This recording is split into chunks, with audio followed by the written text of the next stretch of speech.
저는 오늘 말씀의 초안을 하비시다스라는 뉴저지에 있는 수양회관에서 적어보았습니다. 가정의 달이기 때문에 부모와 자식 간의 관계도 중요하고 또한 부부 관계도 중요하기 때문에 아웃라인을 적어가면서 밖을 바라보는데 가보신 분들은 알지만 그 앞에 바다가 있습니다. 그날은 비가 많이 오는데 제 마음 가운데 무거운 짐 같은 것이 느껴졌습니다.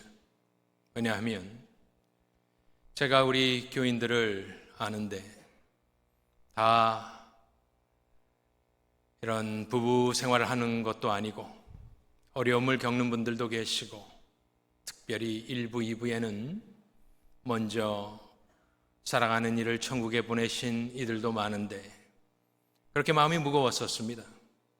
또 특별히 지난주에 우리 장로님 기도하신 대로 또 그런 일도 있고 그래서 기도를 많이 했습니다. 수요일, 목요일까지. 하지만 또 이 말씀을 들어야 하는 분들이 있기 때문에 전하기로 했고요. 앞으로는 어떻게 될지 잘 모르겠습니다. 더 기도해 보도록 하겠습니다. 성경은 인류의 역사를 기록하면서 가장 앞부분에 결혼을 언급하며 결혼은 두 사람의 감정이나 필요나 사회, 문화, 관습에서 나온 것이 아니라 천지 만물을 말씀으로 창조하신 그 창조주 하나님으로부터 결혼 제도가 시작되었다라고 말을 하고 있습니다. 어떤 남자가 종교를 창시한다 했을 때에 뭔가를 지어낸다 했을 때에 가장 앞부분에 결혼 이야기를 적을 남자가 몇이나 되겠습니까? 수천 년 전에. 그리하여 저는 이 말씀을 준비하면서 이것은 정말로 진실이구나. 하나님의 성령의 감동으로 되지 않으면 이런 말을 적을 고대의 남자가 몇이나 되겠는가 생각을 해보았습니다. 오늘은 18절부터 시작해 볼 때에 18절은 하나님의 독백입니다. 여호와 하나님이 이르시되 사람이 혼자 사는 것이 좋지 아니하니 내가 그를 위하여 돕는 배필을 지으리라. 독백을 적어놓은 이유는 굳이 적을 필요도 없고 말씀하실 필요도 없는 하나님이 우리를 위하여 계시하신 것입니다. 결혼의 목적을 알려고, 내가 왜 이것을 창조하였는지 너희로 알게 하려고 당신의 생각이자 독백을 성령의 감동으로 모세를 통하여 가장 앞부분에 적어 놓았습니다. 지금은 아담 혼자 있는 상황입니다. 사회, 국가, 정치, 경제, 문화 모든 것 앞서서 창조주의 눈에 들어오고 창조주의 마음에 들어왔던 단어, 그것은 결혼이었다는 것. 그래서 결혼은 하나님이 만드셨다는 것, 제가 말씀드리고 싶습니다. 왜냐하면 교회를 오래 다니신 분들은 뭐 다 아는 말을 하고 있느냐 이렇게 말씀하실 수 있지만 예수를 처음 믿거나 특별히 요즘 가족 친지분들이 한국에서 결혼하시는 것들을 모양을 보시면은 한국은 유행이 얼마나 빠릅니까? 요즘 결혼에 없어진 것이 있는데 무엇인지 혹시 아십니까? 주례가 없어졌습니다. 모든 것을 축제로 만들어서 노래 부르고 춤추고 즐겁게 뛰어노는 잊지 못할 장면을 만드는 데 주력하지만 그 어떤 누구도 결혼이 어디서 왔는지 알지 못합니다. 그리하여 오늘 전제로 말씀드리는 것은 결혼은 여호와 하나님이 만드셨다는 것. 행복하기를 원하는 모든 인생은 결혼을 만드신 하나님께로 가서 그의 말씀을 듣고 결혼의 목적을 깨닫고 그의 말씀에 순종할 때에만 행복이 임한다는 것 분명히 깨달아야 될 줄로 믿습니다. 오늘은 아내에 대해서 이야기를 하려고 합니다. 아내가 깨달아야 되는 부분도 있겠지만 남편들이 깨달아야 될 부분이 오히려 더 많은 것 같습니다. 오늘 본문 말씀은 창세기를 읽으시는 분들, 성경을 아는 분들은 멈칫해야 되는 부분이 있는데 그것은 하나님이 2장 18절에 좋지 않다라는 말씀을 하셨기 때문입니다. 성경을 아는 분들은 저것이 이상하다라는 생각을 해야 됩니다. 왜냐하면 창세기 1장에 보면 천지 만물을 6일 동안 창조하신 하나님께서는 매일매일 뭐라고 하셨습니까? 보시기에 좋았더라. 이것은 감상의 평이 될 뿐만 아니라 선하신 하나님께서 만드신 모든 것이 선하고 선해야만 되기 때문에 하나님이 창조를 해놓으시고 보기 좋지 않다 하시면 하나님의 속성에 문제가 생깁니다. 지혜롭지 않은 것이 되기 때문입니다. 선하지 않은 것이 되기 때문입니다. 그래서 우리는 좋지 않다 했던 그 2장 18절의 말씀에 잠깐 스탑을 하고 생각을 해보아야 합니다. 1장은 전체적인 말씀을 한 것이고 창세기 2장은 쭉 들어가서 줌인을 해서 자세히 설명을 하는 것입니다. 창세기 1장 31절에는 마지막으로 최종 평가를 6일 모든 것을 만들어 놓으시고 하나님이 그날은 한 말씀을 더 하셨습니다. 그것은 심히 좋았더라. 여태까지는 좋았더라의 반복이었는데 여섯째 날 동물들도 만드시고 사람을 만드시고 최종 평가는 어떠했느냐? 심히 좋았더라. 모든 것을 완벽하게 만드셨으니까 지혜대로. 그런데 오늘 2장에서는 사람이 혼자 사는 것이 좋지 않다 말씀을 하셨고 지금 2장 18절에는 하와가 여자가 아직 만들어지지 않은 상황이기 때문에 오늘 본문 말씀은 언제 있었던 일이냐 생각을 해보면 1장 27절에 하나님이 남자와 여자를 창조하시고 그 중간에 있는 일입니다. 지금 여자가 창조되지 않았고 1장 27절에는 남자와 여자를 창조하셨기 때문에 그 중간 어디? 남자와 여자를 중간 사이에 있었던 일이 바로 오늘 본문의 일입니다. 자, 왜 하나님께서 혼자 있는, 혼자 사는 이전 성경에는 독처하는 것이 좋지 않다고 말씀하셨을까요? 아담은 지금 외로운 줄 모릅니다. 아담이 하나님 나 외롭습니다 하지 않았습니다. 하나님 보시기에 그래 하셨습니다. 그러면 왜 혼자 있는 것이 좋지 않았을까? 죄가 들어오기 전이고 모든 것이 완벽하게 갖추어져 있는 이 에덴 동산에서 무엇이 좋지 아니하셨을까 생각을 해보면 답은 하나밖에 없습니다. 그것은 하나님이 삼위일체이기 때문입니다. 삼위일체라는 것은 하나의 신이지만 그 안에는 성부, 성자, 성령, 삼위가 존재하여 하나의 신으로 영원토록 존재합니다. 하지만 우리 하나님은 삼위가 일체되신 하나님이기 때문에 처음부터 커뮤니티 같은 것이 있는 것입니다. 그래서 그는 사랑할 대상이 있는 신으로, 그리하여 우리 하나님은 오직 성경에 신구약에 나온 이 하나님만 사랑이 되는 것입니다. 하나님이 사람을 어떻게 창조하셨습니까? 1장 27절에 보면 하나님이 자기 형상 곧 하나님의 형상대로 사람을 창조하셨습니다. 그 말은 하나님은 보이지 않습니다. 그 형상이란 것에 여러 가지 의미가 있지만 하나님이 삼위일체라는 형상을 또한 보이진 않지만 가지고 계신 하나님이기 때문에 하나님은 사람을 만들어 놓고 아담 혼자 있는 것을 보시니 아담은 당신의 형상을 닮아 사랑을 하고 사랑을 받아야 되는 존재이기 때문에 대상자가 필요하였습니다.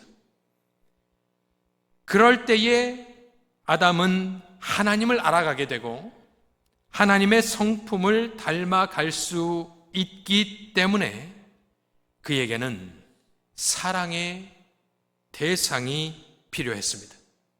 그리하여 혼자 있는 것은 좋지 않았다.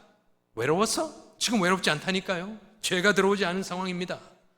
하지만 하나님의 본체가 그러하시고 하나님의 형상대로 사람을 창조해 놓았기 때문에 하나님은 아담이 혼자 있는 것을 좋게 생각하지 않으셨다라는 말씀입니다. 그리하여 오늘 아내 되시는 분들도 깨달아야 되지만 남자들, 남편 되는 분들이 깨달아야 되는 첫 번째 것은 이렇게 창조되는 아내는 남편의 사랑의 대상이라는 것입니다. 요한일서 4장 7절과 8절을 보면 이제 좀 이 말씀이 이해가 될 수 있겠습니다. 사랑하는 자들아, 우리가 서로 사랑하자. 사랑은 누구에게 속한 것이냐? 하나님께 속한 것이니 사랑하는 자마다 하나님으로부터 나서 무엇을 알고? 하나님을 알고 사랑하지 아니하는 자는 하나님을 알지 못하나니 이는 하나님은 사랑이심이라. 그러니까 사랑해라를 강요하려고 이 말씀을 적어놓은 것이 아니라 하나님의 속성, 우리 하나님은 어떤 하나님이냐?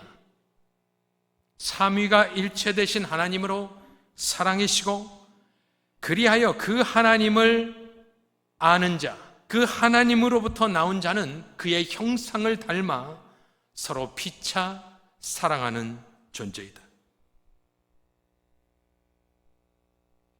내가 사랑했기 때문에 혹은 내 감정이 살아있는 동안에만 그런 것이 아니라 태초부터 하나님의 형상을 완성하시기 위해서 사랑하라고 만들어 놓고 직접 데려오셔서 그 눈앞에 보여주시고 짝지어 주신 하나님으로부터 우리는 남편들이요, 우리가 꼭 깨달아야 되는 것은 아내는 사랑의 대상이 된다는 사실을 기억해야 합니다. 요즘은 결혼식을 해보면 서약을 자신들이 써가지고 옵니다. 그래서 서로 서약을 합니다. 그런데 성경적인 결혼은 하나님과 증인들 앞에서 서약을 하는 것입니다. 그 서약은 영어를 쓰는 지난 한 500년 동안은 하나의 포뮬라 같은 것이 있었습니다. 그것은 성공회 앵글리칸 교회에서 쓰는 Book of Common Prayer에 나오는 아주 우리가 잘 아는 서약입니다. 나는 그대를 배필로 맞이하며 좋을 때나 슬플 때나 부자일 때나 가난할 때나 아플 때나 건강할 때나 변함없이 그대를 사랑하고 소중히 여기며 죽음이 우리를 갈라놓을 때까지 하나님의 거룩하신 뜻에 따라 부부로 살아갈 것을 서약합니다. 이것은 토마스 크랜머라는 분이 적어놓은 아주 아름다운 기도문이자 서약입니다. 등 떠밀려 결혼한 사람 없습니다. 그렇다면 저와 여러분은 아내가 사랑의 대상인 줄 알고 죽음이 우리를 갈라놓을 때까지 서약하신 대로 그렇게 하실 수 있기를 바랍니다. 잠언 5장 18절 이하를 보면 내 샘으로 복되게 하라. 네가 젊어서 취한 아내를 즐거워하라. 그는 사랑스러운 암사슴 같고 아름다운 암노루 같으니 너는 그의 품을 항상 족하게 여기며 그의 사랑을 항상 연모하라 되어 있습니다. 아내는 영원한 사랑의 대상이다. 두 번째로 아내의 가치를 한번 보겠습니다. 창세기 2장 18절에는 사람이 혼자 사는 것이 좋지 아니하다 말씀을 하였고, 그 전에 1장 31절의 최종 평가에서는 하나님이 지으신 그 모든 것을 보시니 보시기에 심히 좋았더라.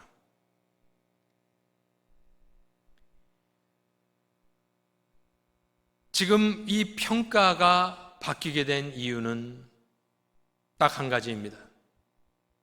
동물들도 그대로 있고 남자도 그대로 있고, 그런데 좋지 않은 것을 좋다라고 바꾸어준 그 중심에는 한 사람이 서 있는데, 좋지 않은 것을 매우 좋게 바꾸어준 것, 그 중심에는 아내가 있는 것입니다. 물론 최종 평가이기 때문에 모든 것을 보고 말씀하실 수 있지만 2장에서 좋지 않았다라고 말씀을 하셨기 때문에 그 모든 것을 창조해놓고 하나 더 더해진 것, 부족한 부분을 채워준 것, 온전하게 만든 것, 그리하여 아내의 가치를 말한다 하면 아내는 좋지 않은 것을 좋게 만들어주는 하나님의 선물입니다. 아무도 아멘하지 않는 모습을 보며 우리 구혼 부부들 회개하십시오. 남자의 인생은 수묵화요. 아내가 함께 있는 인생은 보니까 빨주노초 파란보가 섞여 있는 수채화요. 남성들은 남자들이 우리가 대단하고 자신 있다고 생각을 하지만 우리가 꼭 깨달아야 될 것은 오늘 하나님의 말씀에 기초해 볼 때 남편은 아내가 사랑의 대상이고 심히 좋게 만들어준 은인이고 그리하여 하나님의 선물이라는 기쁨과 감격과 감사가 우리 가운데 일어날 때에 그 관계에 회복과 소망이 보이게 될 줄로 믿습니다. 그것이 아내라는 존재입니다.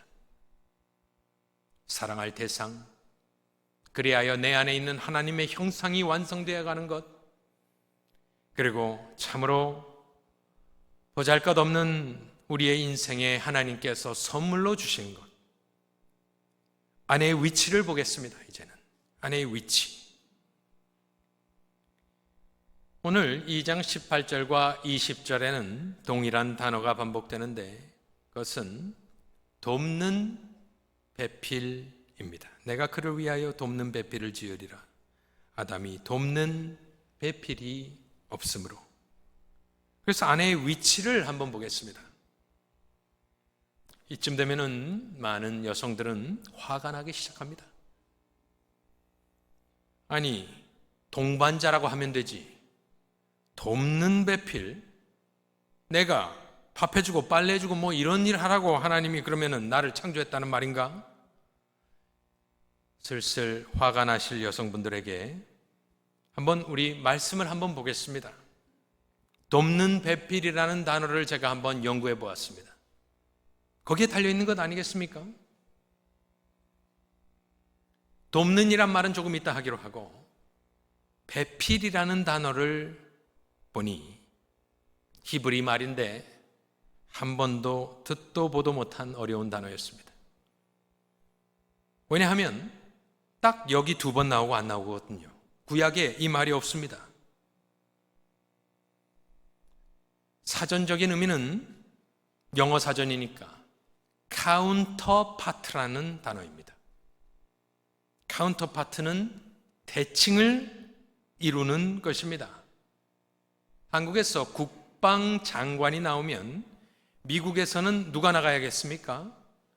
동등한 국방부 장관이 나와야 이게 맞는 것이지, 장관이 나왔는데 차관을 보내면 어떻게 되는 겁니까? 무례한 일이고 무시하는 것이고 비하하는 것입니다.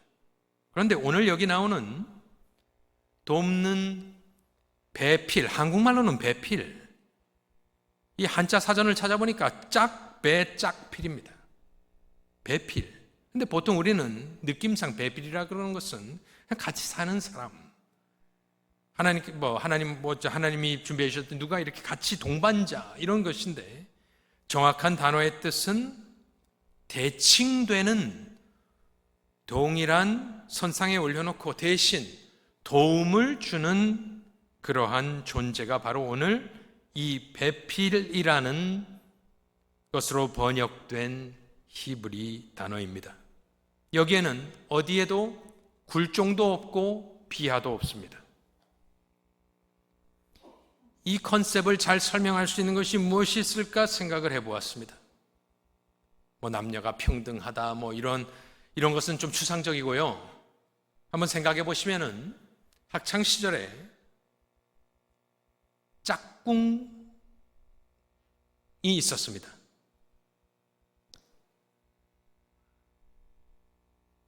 그냥 남자 중학교, 남자 고등학교, 여고 그렇게 나오신 분들은 좀 이해하기가 힘들 수 있겠지만, 저는 한국에서 고등학교 때도 남녀 공학이었는데 남녀 합반이었습니다. 고등학교 때 합반인데 이쪽 몇 줄은 남자, 이쪽 반은 여자, 이렇게 쫙 갈라놓고 제일 뒤에 담임 선생님께서 한 자리를 마련해 놓았습니다. 거기는 남자와 여자 하나씩 앉을 수 있는 짝꿍이 되려는 곳. 아주 경쟁이 심했습니다. 머리를 쓰셔서 그랬던 것 같습니다. 근데 거기 뽑히려면, 제가 기억은 안 나는데 저도 한번 뽑혔습니다. 그런데 왜 그 자리를 보냈냐면 귀향을 보내는 겁니다. 남자아이들이 말을 안 듣고 잠만 자는 애들을 뒤로 보내서 여자의 옆에 앉혀놓으면 함부로 못하니까. 그래서 저도 한 달 정도 귀향살이를 거기 가서 했었는데, 꼬마 애들이 아닙니다. 국민학생, 유치원생들이 아닙니다. 머리가 다 큰 고등학생들입니다. 그런데 거기에 보내놓으면 어떤 현상이 일어나냐면, 일단 잠을 못 잡니다. 바로 옆에 있으니까 잠자기가 좀 민망해서 잠도 못 자고, 자, 똑같은 상황에 짝꿍이 있는데, 만일 남자가, 제가 자리를 떠나가면서 내가 화장실 갔다 올 때 내 도시락을 펴놓고 밥상을 차려놓고 내 책상을 깨끗하게 닦아놓고 물도 떠다 놓고 이렇게 한번 해봐라. 그러면 어떻게 될까요? 그러한 것입니다. 우리는 돕는 자라 그래서 낮게 생각할 수 있지만, 성경에 나오는 이것은 동등한 입장에서 카운터파트로서 하나님께서 역할을 달리하셨을 뿐이지, 그렇다는 사실을 말씀을 드립니다. 또 그 동등됨을 강조하기 위해서 하나님께서 말씀하신 것이 무엇이냐? 오늘 본문 말씀 보니까 여자는 뭘로 만들었습니까? 갈비로. 남자는 혹시 뭘로 만들었는지 혹시 아십니까? 2장 7, 같은 2장입니다. 2장 7절을 보면 남자는 뭘로 만들었어요? 남자는 흙수저라. 남자를, 이 사람이란 단어가 아담이란 말이거든요. 땅의 흙으로 사람을 지으셨다. 단어가 다릅니다. 여자는 아담에게서 취하신 그 갈빗대로 여자를 만드시고, 이 히브리 단어가 다른 겁니다. 만드셨다는 것은 이 방주를 만드는 것처럼 계획을 하고 쌓아가는 것을 의미합니다. 그러니까 남자들은 흙으로, 여자는 갈빗대에서 뽑아오는데 한국말, 영어 성경에 다 갈빗대지만 히브리 말은 애매합니다. 학자들이 다 이야기하는 것은 갈비뼈 하나를 뽑아온 것이 아니라 사이드 전체를 뽑아왔다고 이야기를 합니다. 힘줄, 살, 근육, 뼈. 그래서 2장 21절에 보면은 희한하게 저것은 요즘도 하고 있는 대수술의 모습입니다. 아담을 깊이 잠들게 하시니 잠들매 확인하고 그가 그 사이드를 뽑아 취하고 살로 대신 채우시고 만들었습니다. 여기서 뽑아왔다는 것은 무엇을 의미하느냐? 많은 퓨리탄 목사님들이 하는 말씀은 가장 심장 가까운 곳에서 너와 동일한 데서 뽑아왔다는 것을, 만들었다는 것을 강조하기 위해서. 죽으면 다 흙으로 돌아가는 거 마찬가지고, 흙으로 만들 수 있고 말씀으로 하실 수도 있고, 사람의 머리카락으로 만들 수도 있고, 하찮은 부분으로 만들 수 있지만 하나님은 우리에게 계시하며 권고하시며 경고하시는 것입니다. 이 여성, 특별히 여기서는 아내로 짝지워주는 것이기 때문에 너의 가장 소중한 부분, 가장 심장과 가까운 부분, 너의 일부를 사이드에서 뽑아서 동일한 위치에서 만들었기 때문에 무시할 사람, 하대할 사람이 아니요, 남자도 내 뼈 중에 뼈요, 내 살 중에 살이다, 나와 동격이다 이야기를 하였기 때문에 우리가 세 번째로 아내를 생각할 때 기억해야 될 부분은 아내는 소중한 사람이다 말씀드리고 싶습니다.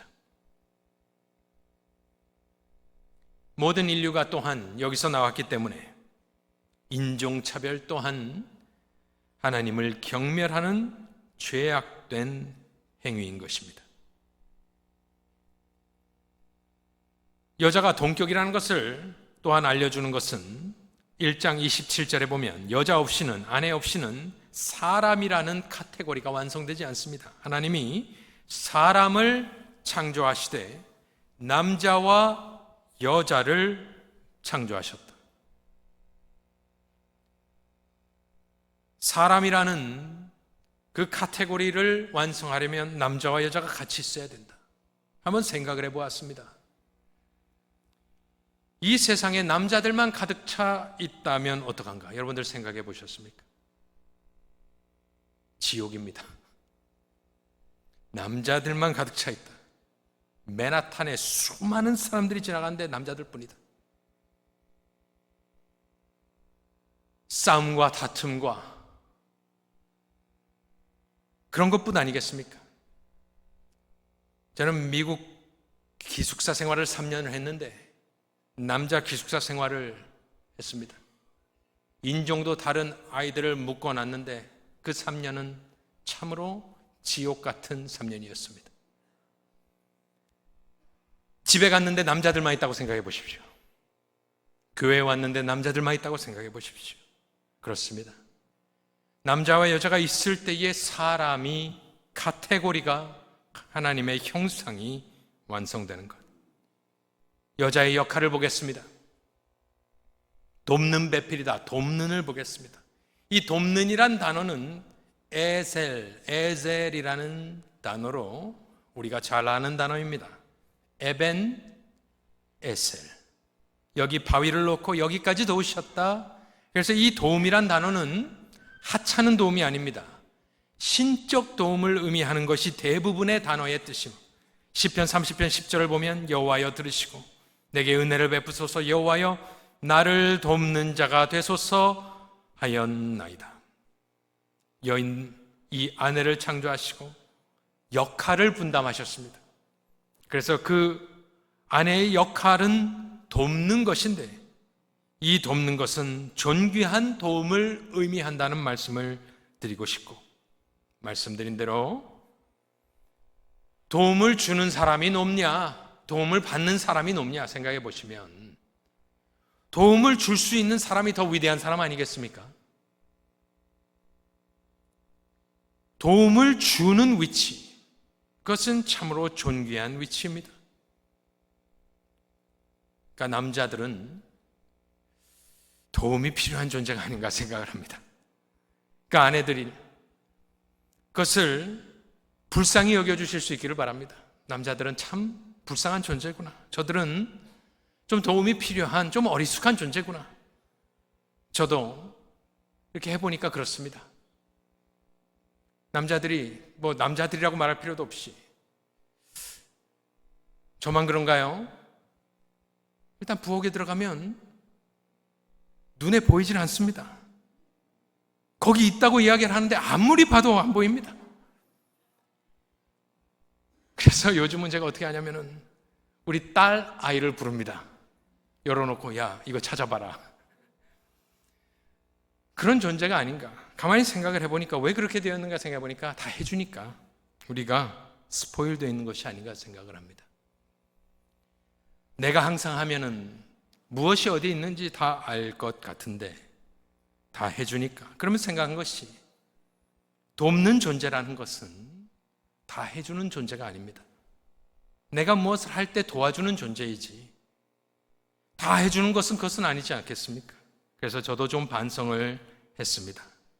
우리가 행복한 결혼 생활을 하기 위해서는 하나님의 말씀에 나를 맞춰가야 될 줄로 믿습니다. 가다커라는 영국 목사님은 예전에 결혼은 내 개의 눈이 보며 내 손이 움직이며 내 발로 걷는 것이다. 서로 그렇게 도우며 살아라 이야기를 했었습니다. 무엇을 돕는 것이냐? 우리는 바로 가사일이라고 생각을 합니다. 그런데 무엇을 돕는다는 것은 없고 그를 위하여 그 말만 했습니다. 그를 위하여 돕는 배필. 무엇을 돕는 것인가?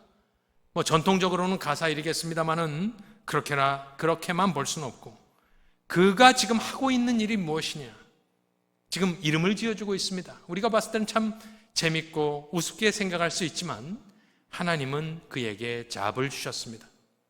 그래서 옛날 영어로는 이 잡을 잡이라고 하지 않고 vocation이라고 불렀습니다.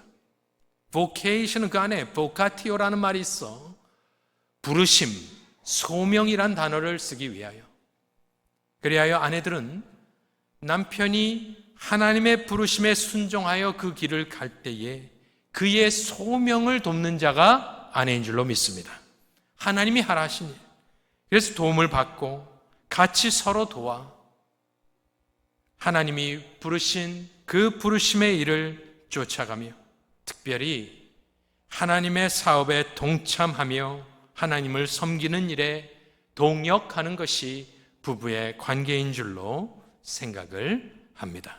그러니 얼마나 귀한 존재입니까?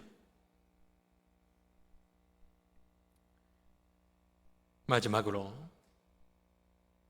평범한, 지루한, 단조로운 일상에 지친 아내들에게 한 말씀 드리겠습니다. 예수님이 부활을 하셨습니다. 부활하신 뒤에 일들이 많이 적혀 있지 않습니다. 좀 많이 적어 놓았으면 좋았을 것을 우리는 생각하지만 많이 적혀 있지 않습니다. 나중에 또 보겠지만 요한복음 21장에 한번 가보겠습니다. 지금 저 상황이 어떤 상황인가요? 요한복음 우리가 계속 보고 있지만 디베랴에서 시작해서 디베랴 바닷가 호숫가에서 끝이 납니다. 저 상황은 수제자들이 다 원상태로 원상복귀한 상황입니다. 부활 이후에.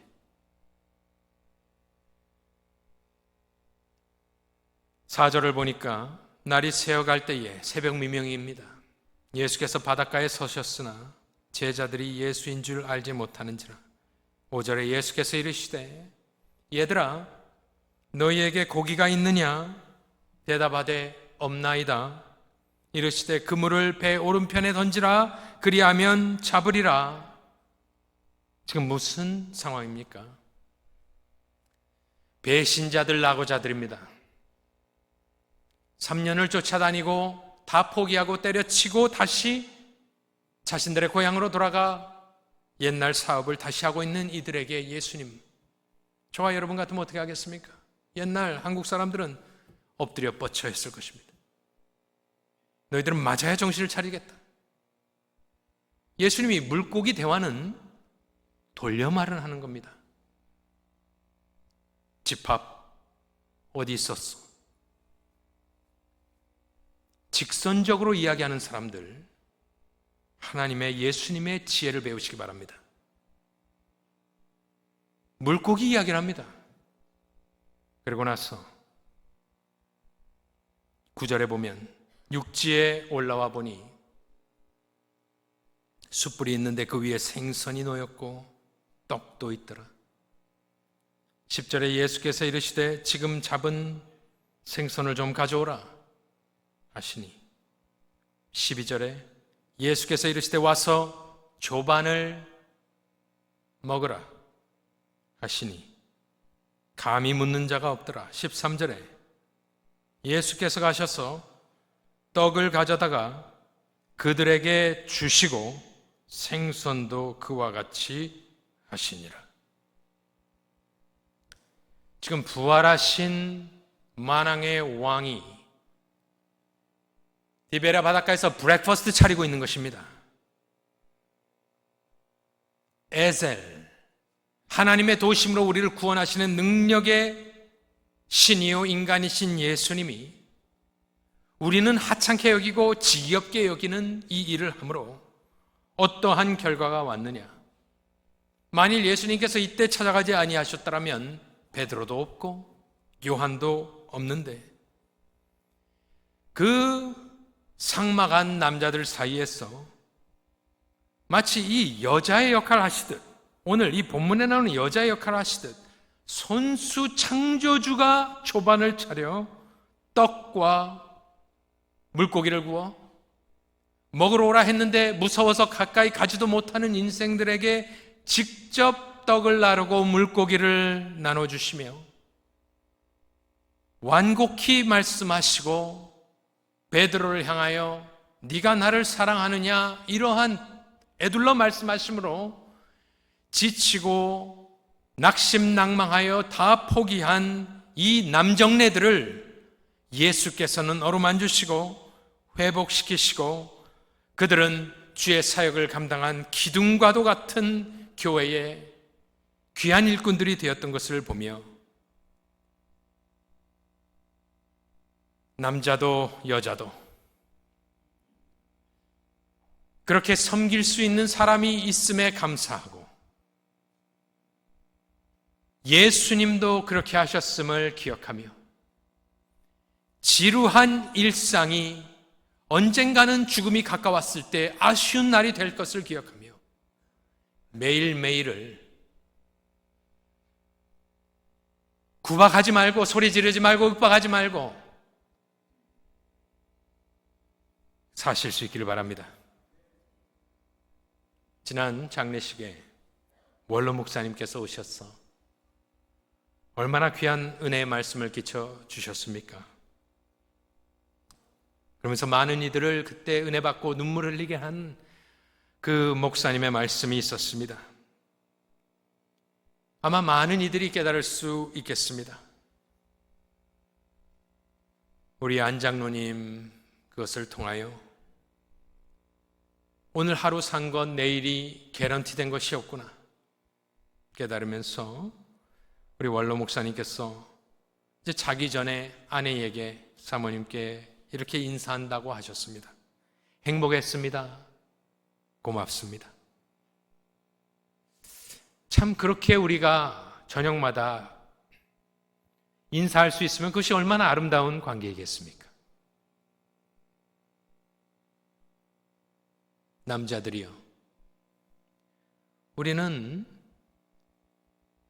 오직 하나님의 은혜로 살게 되었습니다. 우리는 그저 먹물로 그린 그림입니다. 그런데 그 귀한 아내를 선물로 주셨으니 그들을 도와 고맙습니다. 감사합니다. 나 같은 사람과 살아주셔서 감사합니다. 여자는 받아주세요.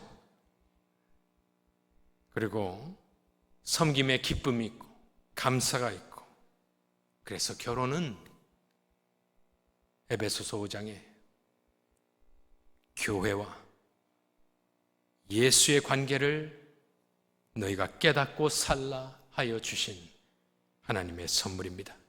우리 모두 다 같이 예수님과 같이 용서하며 인내하며 서로 사랑해주는 남편들과 아내들 다 되실 수 있기를 간절히 축원합니다.